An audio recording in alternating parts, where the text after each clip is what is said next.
Alright, troopers, welcome back to the channel, and today we're going to be going over 4 different figures, doing a minifigure review with Fixer. From left to right, we have Clone Commando Fixer, Captainhauser, Ordo, and then Boca Tan. Let's kind of lightly go over some of their backstory and mention some things about the figures, and then we'll go ahead and wrap it up. Alright, let's go ahead and jump in. Starting off here today, we have Clone Commando Fixer. He is part of the Bad Batch, and he and his brothers were raised and trained on Kamino to carry out different special forces operations for the Grand Army of the Republic. He is part of Delta Squad, which consists of Boss, Fixer, Sev, and Scorch, each with their own specializations on the battlefield. Fixer's of which was slicing and data hacking and stuff like that. So he was the designated hacker for the group, of which he was apparently so good that the training sergeant responsible for training them requested that all data pads and technology of the sort be removed from his barracks on Kamino so that he did not hack into the mainframe of the Kamino cloning system, which is pretty impressive if you ask me. And his CT number, or rather RC number, is 1140. All clones were known by their designated numbers, of which they then would take nicknames given to them and often used by other clones. Now, non-clones, with some exceptions, would typically not use this in referring to them as their name. They would just use them as the numbers, of which Fixer was usually referred to as 40 by his officers. So this specific model was from Republic Bricks for the legs and torso, with the helmet and backpack being from Clone Army Customs. So this was part of a Delta Squad bundle that is no longer available for sale on the Republic Bricks website. At the time, cost $100 for all 4 members of Delta Squad, of which I've already done reviews with Scorch and Sev, and now I'm doing Fixer, and Boss will be in my next one. I'm just kind of pacing them out so they're not all the same one. Don't want to do an overload. However, if you think that would have been a better format to do, just go ahead and let me know in the comments. As far as the design accuracy for Fixer, his helmet was done very well. His helmet and torso were done pretty well with no real qualms or anything, with a couple things on the arms and legs though. So on the arm, these pauldrons right here, you can see right here, are just white and gray. They should have some more green on them. This one on his left shoulder, I believe, is it has some green stripe on it. So that center one you see right there on the shoulder should be green. And then rotating around to this other one, the entirety of that pauldron should be green as well. So, depending on how you look at it, it's either not too big a deal or it makes a world of difference. Personally, it's not that too big a deal, but I would have liked to see it there as far as an accuracy standpoint. And then the legs, same thing actually, along the knee area, which you see depicted on the figure right above my fingernail right there. That centerpiece should also be green as well. So, little things depending on how you look at it, but still stuff to be noted nonetheless. Alright, let's go wrap it up for him. Let's go ahead and move on to the next one. Up next is Clone Captainhauser. Unlike most clones, we do not know his designation number, or also known as CT numbers. But we do know that he was a clone, obviously, and he served under the Galactic Republic as the clone liaison between Cham Syndulla and the clone forces garrisoned on Ryloth to prevent a separatist invasion and occupation of the planet. He retained his same rank and status, as far as we can tell, under the Empire that he had in the Republic. After the Republic changed it to the Empire, they kind of shook up the ranks and responsibilities a little bit. As far as we can tell, based on the Bad Batch, that did not seem to have happened in this case. So, assuming that is correct, it means his responsibilities and stuff like that would have been similar to someone such as Rex from the 501st. We do know just basic stuff about him, that he was more or less in charge of all clone forces on Ryloth up until Admiral Rampart came to the planet to oversee the occupation of Ryloth and setting up the mining facilities the Empire was doing there, as well as the dearming of the Twilight citizens, of which he was a reluctant participator in that event. However, it did come to a head with him, for lack of better terms, when he opposed the Empire openly in front of Crosshair and his squad, as well as some other clones who were there, and encouraged them to desert the Empire, of which it is said that 6 other clones did at that exact location, of which their fate is unknown afterwards. Alrighty. The character himself is from decals from Jonak Toys. He was decaled by my friend Vortex Bricks, who I will link both of those two in below. Their Instagrams, at least. If I'm not sure if Jonak still has a store up, but if he does, I'll link it down below as well. And I bought him from Vortex along with 2 other clones, other Jonak customs as well, for $60 for all 3 of them. So it comes to an average of about $20 per figure, which is, relatively speaking, pretty good. Some, in the world of customs, that is. Now, some official figures will go for a lot more, a lot less, stuff like that, just depending on the figure. But as far as the accuracy of this model goes, you can see that he didn't do anything for the arms or hardly anything for the back. But as far as what we did get from the front, is very accurate to what I see in the show. The only thing he's missing is pauldron, which I did not get from Jonak or Vortex or anything like that, but I do have one. So I'll eventually cut it out and put it on him when I display him, but for now, I do not have one for him, as that's not how I got it from this purchase. So, I mean, personally, I like it. It's pretty good. It's pretty well done. And the only thing that's missing is that pauldron, like I said. But all the coloring and stuff that is there was done very well. Like I said, nothing on the arms. I mean, there would have been another general pauldron pieces here, and as well as comlink and stuff down there. And then same thing reflected over here. But yeah, it's pretty good there. Alright, gonna go and jump into the next one. Alright, this next one we have here is Ordo, and it was a custom, more or less, so to speak. I'll explain more of that in a minute. But Null 11, also known as Ordo, was a Null-class ARC trooper of an initial group of 12 soldiers, in Legends, that is. The first clone batch to be made for the special operations duties of the Galactic Army of the Republic, also known as GAR. He, alongside with 11 brothers, were slotted for extermination, more or less, by the age of 4, because they were not meeting the specific parameters the Kaminoans had instilled for them for their training. Specifically in the obedience area.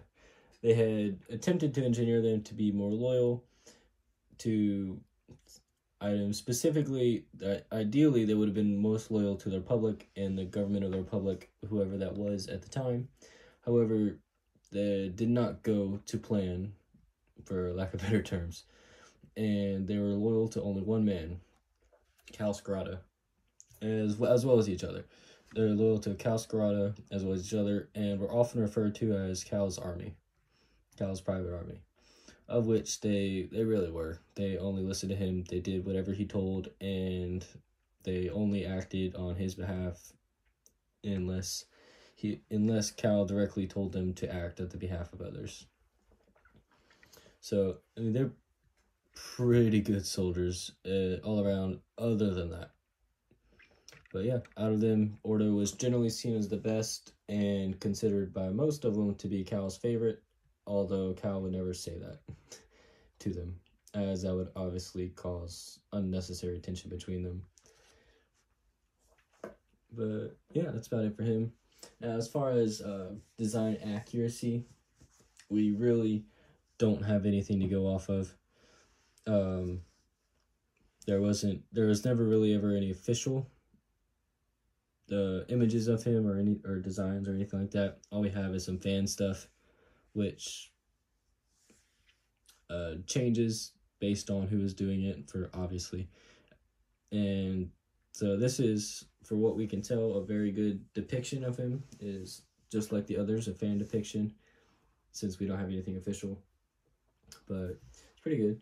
And as far as what I was saying earlier about getting into kind of who we got him from, he was in that pack that described for many different occasions on several of these figures I have. There's where it was bought off a site that no longer operates under the same name and seems to be a knockoff site for some figures. However, they do have some original creations, or original depictions, that is, I'm sorry, such as Ordo here. And so they pop up and disappear every couple months. They usually some Asian sort of website, I believe Alibaba or AliExpress or something like that, that I see them on all the time. So, I mean, it's very good quality in my opinion, and definitely reputable, definitely people I would buy again if I could find them, or buy from again if I could find them. But that's about that for them. And last but not least, we have Boca Tan, sister to Duchess Satine, who was, during the time of the Clone Wars, the Duchess of Mandalore. Boca Tan was a member of the Death Watch, which was a terrorist organization committed to destroying the government of the Duchess. So a little bit of family drama there. But her and her group Death Watch eventually were successful in deposing her sister after a fake invasion of different crime organizations into Mandalore, of which, lo and behold, the Duchess's forces, which were mostly pacifists, and that the government did not support militarization or joining military conflicts during the galaxy and preferred to advance through peaceful measures such as economics and other stuff like that. They did not have very many warriors, and the warriors they did have were not always the best quality. They did have some very good quality soldiers and warriors and the such, but most of the people that were involved in the attack when it happened were the local police forces, which were relatively unequipped and relatively poorly equipped and stuff like that, as the government's main agenda, I guess you could say, was demilitarizing and removing weapons and stuff like that from Mandalorian culture, which was kind of counterintuitive to what they were known for. The Mandalorians were known for being the best warriors in the galaxy and always standing up to any and everybody, and at one point threatened to overthrow the Republic. So, a little bit of counterintuitiveness there on behalf of the Mandalorian government. Anyways, once that happened, Darth Maul, who was in league with Death Watch at the time, challenged the leader to a fight and took him over, and took over Death Watch, and in concussion with that, took over Mandalore, as well as all the other holdings of Death Watch and the crime organizations they had partnered with. Boca Tan, after the beheading of Pre Vizsla, who was originally the leader, and before his fight with Maul, of Death Watch. After which, her and some of her forces that were loyal to her, some of which became known as the Night Owls, left Death Watch in order to fight guerrilla-style, terrorist-style, against the Maul's government. Of which they also did once they had help from the public to overthrow Maul's government. She also fought the Empire once the Republic turned to that. And so basically, best way to sum up Boca Tan Kryze is always fighting against the government of Mandalore, often via terrorist tactics, including guerrilla warfare and other acts of that nature. So, not generally the person with the highest morals or anything like that, but in terms of firefight or anything like that, she is definitely someone you'd want to have on your side. As was seen in the Season 2 finale of The Mandalorian, as well as some other episodes throughout the season, but the Season 2 finale is what most will remember her from.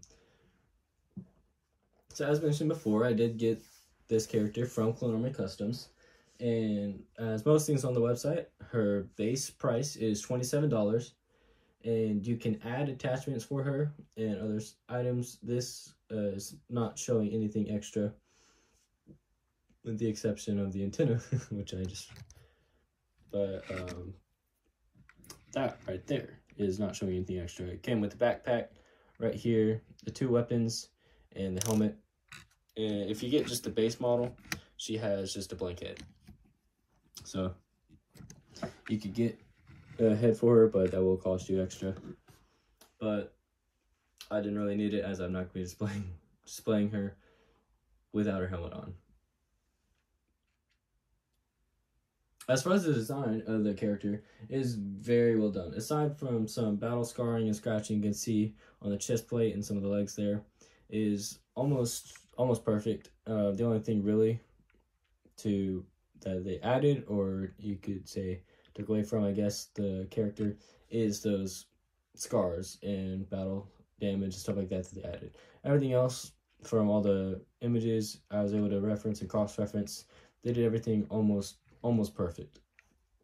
And of which, even with the addition of the battle scarring and stuff like that, I still prefer it over to not having it, as to me it just seems cooler. I don't know. It's just something personal that I like to see. But yeah, it's a very good figure, something I'm very happy to own, and am glad that they have a Lego version of it. However, I do prefer this one as far as the body goes. However, I prefer the Lego helmet. So this little in there. But yeah, I hope you guys like this, and I'll go ahead and line them all up again and go ahead and close out.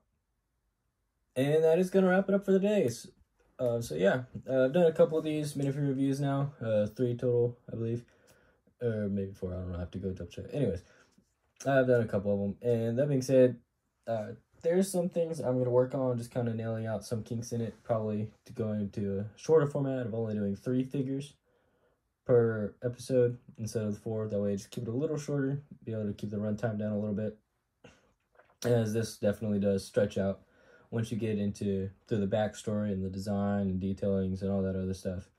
So if you have any suggestions for me, or would like to just kind of leave a comment of either support of anything, or just letting me know something I need to improve on, just go leave that in the comments below. If you did like the video, don't forget to like, comment, and share with your friends. If you're new, go hit that subscribe button to see more content like this, and I will see you all on Friday.